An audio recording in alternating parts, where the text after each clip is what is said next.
Hello दोस्तों, आपका फिर से एक बार स्वागत है स्पीक वेल के एक और ग्रामर के सेशन में। और मैं आपका ट्रेनर नवीद। आज हम फिर से एक नया विषय, एक नया टॉपिक सीखने वाले हैं। और आज का विषय है वर्ब्स। वर्ब्स यानी क्रियापद। वर्ब्स किसे कहते हैं?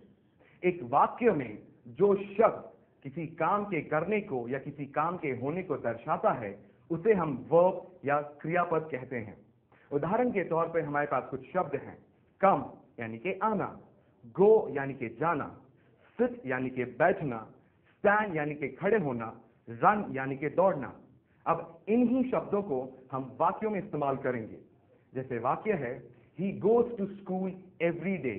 वो हर रोज स्कूल जाता है। यहाँ पे गोज शब्द जिसका मतलब होता है जाना, एक कार्य, एक काम को दर्शाता है और इसलिए गोज यहाँ पे वर्ब यानी एक क्रियापद है। दूसरा वाक्य, शी क्राइज अ लॉट। वो बहुत रोती है।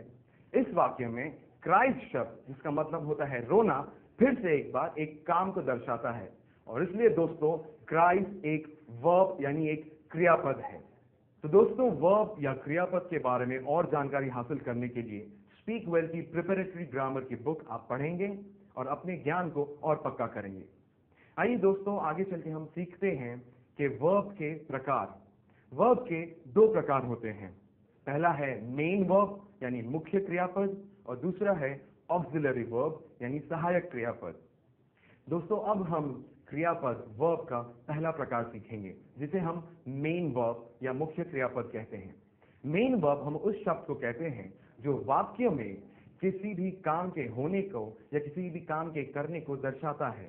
उदाहरण के तौर पे हमारे पास शब्द हैं जैसे कम, गो, सिट, स्टैंड और रन।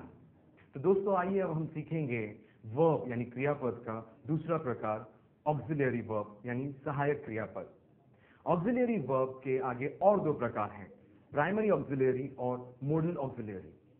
प्राइमरी ऑक्सिलरी के कुछ शब्द हैं जैसे am, is, are, was, were, have, has और हैड। उदाहरण के तौर पे हमारा ये वाक्य है, शी इज क्राइंग। इस वाक्य में क्राइंग यानी कि रोना मुख्य क्रियापद यानी मेन वर्ब है और इज यहाँ पे प्राइमरी ऑक्सिलरी है।